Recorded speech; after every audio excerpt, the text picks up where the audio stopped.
Okay, what's up? We've got a random vlog I was not planning on doing, and it's kind of a part two to the recent I sold half of my Blu-rays again video. I did that video and I had a bunch of stuff I was gonna sell to Disc Replay, and I just ended up not going, and now I'm going. And I hate the annoying little like glare you guys could probably see in the video. I don't know if I mentioned this before. I've got like a on my screen protector, it's got like a little like just hairline like crack going across the camera. So if there's like a little light, it'll like reflect it like right there where I'm pointing. Um, but I'm playing a little game with my friend here. So last time when I sold some movies here, we took a little bet, and I always like to guess on the conservative side. So I don't want to get my hopes up. I don't want to walk in here like, oh, I'm about to get like $500, bro. I walked in here last time like, I wonder if I could get like 150. And my buddy, I can't remember his guess, to be honest. He might have said like 175. And I ended up walking out of here with like $370. Now I did drop off like I think close to like 90 Blu-rays, okay, and a lot of it was out of print. And I didn't count how many I'm bringing in today, but I'd say there's less. Maybe like I want to say I have like a good like 50 or 60, probably like probably like close to 60 things I brought in with me, and a few are out of print. And we'll see. They are very generous here. Last time they offered me the 370 or $510 in store credit. I won't lie, that was tempting, but since I need the money, I had to take the money.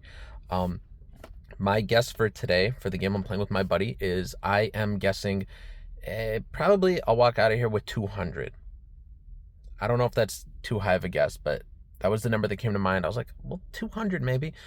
My buddy was like, yeah, 200 sounds right. And I was like, no, you got to guess higher or lower. So tell me 201, tell me 199. You got to put in a better guess.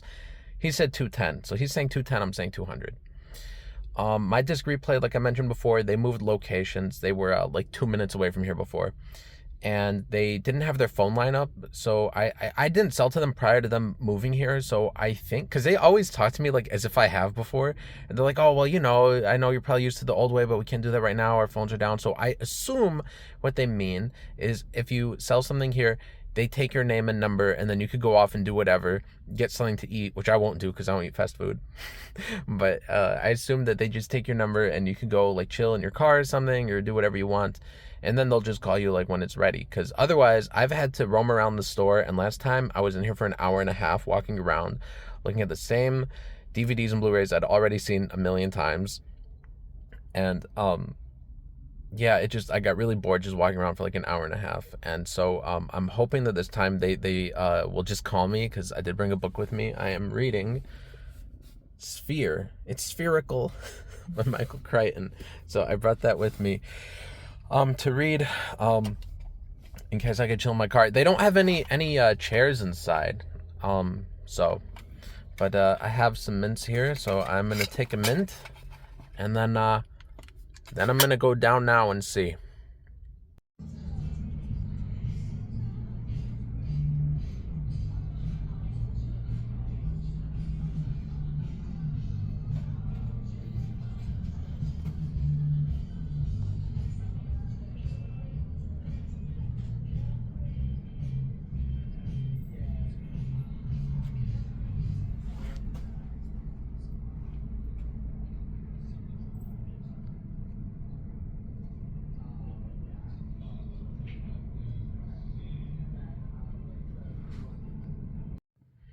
Okay, tiny update. That's not much of an update.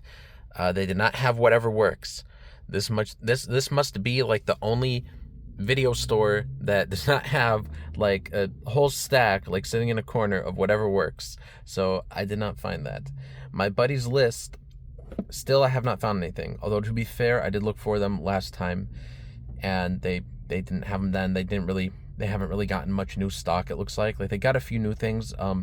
The little clip right before this is their whole big shelf of like new arrivals, but there was nothing really on that either of us needed, and I think like half of my old collection makes up that new arrivals shelf. So they did take my number and said that they would call me whenever they had an offer, and they said it would probably take about an hour. So I'm just gonna chill in my car, and I'm gonna read my book, and yeah, that's what I'm doing now. Okay, so little update. So I don't know if I mentioned this earlier in the video, but the girl at the counter told me it shouldn't be more than an hour. I was waiting in my car for an hour and a half. I read like 20 pages in this book and just kind of surfed Instagram for a little bit, and I was just hanging out, and we're getting like close to like an hour and a half, okay? I go back inside, and I'm just like, hey guys, is there any update? I dropped these off like about an hour and a half ago. I was told it'd be like about an hour.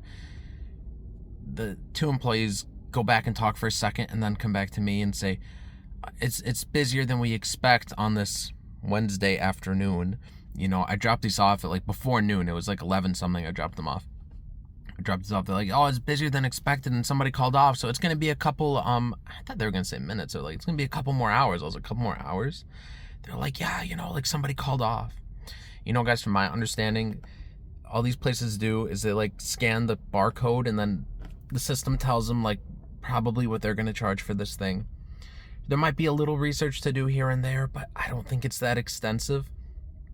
And I told them, you know, that's kind of inconsiderate, considering they had my number, and they could have called me, because here I was just waiting in the parking lot, hanging out, thinking it's going to be an hour. We get to an hour and a half, and they told me, we're going to need hours. We're going to need hours. Going to be a couple hours. A couple hours for what? I don't even know. But they just gave me like a sorry that was like a fake sorry. Like in that episode of Curb Your Enthusiasm, when at the Japanese restaurant, when Larry gets like the bow, but then he talks to like this other Japanese guy he meets, and he's like, is this a good bow? And the guy's like, no, it's a shit bow. So Larry's like, I got a shit bow. No, I need a good bow. Like, that's like me, like, no, their apology was like not a good apology. So I ended up going into Half Price Books, and I had a 10% off coupon. So I got a couple of books here. Stephen King's Christine. I know it's an ugly cover. They had another one with a better cover that was like $3 more, and I don't want to sound cheap, guys, but you know I gotta save money, so I went with this with the uglier cover. And then I also got this copy of The Exorcist. I paid I think like $8.41 because I had my 10% off coupon. Now I'm gonna go into the Lego store and buy some Legos. Okay, I just killed some time in the Lego store, and still no update from Disc Replay. So I don't know, and I, of course, cut myself a little bit on a Lego, like a doofus. But I bought a bunch of Legos, and let me show you guys something. So this one right here that I bought, and they, you know, they put the seal on it. You see how it's closed? How it's you know, it's closed. I had to like time it, because last time I was here, the box I filled up was filled that same amount, and the employee here was such a jerk that he was like, no, I can't technically close it. And I was like, this isn't closed? He's like, nope. And he made me go take some pieces out. And no Lego store I've ever been to has done that. And I'm like, bro, why are you simping for like $1 billion company? It cost him like less than a penny to make these pieces. You're going to simp for him? All right. I timed it until he was gone, and this other dude that was much more chill was there at the counter. And then I bought 2 of them. So that was the first one. And this is the second one that's much more closed because the pieces I put in there weren't as bulky in that one. So I got those. So I am the last guy that should be spending money, but that's actually for my little cousin. She's 5, and Legos are kind of our thing. And oh my god, I'm just sweating. It is hot in here. So anyways, I don't know what I'm gonna do now. Maybe I'll head over to Barnes & Noble?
All right, so did not buy anything in Barnes & Noble. As I was leaving Barnes & Noble, and I was just going to come right back here to the Disc Replay parking lot, they called me, and they offered me $265 for everything I had, or like 300 something in store credit. Of course, I took the cash. I'm just a little pissed, though, because on the phone, the guy was like, yeah, we just, underestimated how busy it would be and how many other people came in with stuff to sell after you. And I guess I just missed the place where the part where this is my problem. How is it my problem if more people come in to sell things? I don't know. But point still stands. Not professional to not calling me a heads up that they needed more time. I'm just saying. How long was I going to sit here in the parking lot before they said something, I did not complain in the store. All these people were like loser-like millennials, so I wasn't sure if any of them were the manager. To be honest with you guys, I'm just going to message the manager. I'll message their Instagram or whatever, and I'll mention this. Because it is just very unprofessional. I brought them a lot of good stuff, and they got a great deal on all the stuff I sold them, because if I tried selling all that stuff on eBay, I would have had a lot more money. They got a great deal for me. So, not to be such a big complainer. I mean, it was a good day. We got Legos and everything. We did make a little money. So, now I'm headed home so I could eat a bunch of food and relax.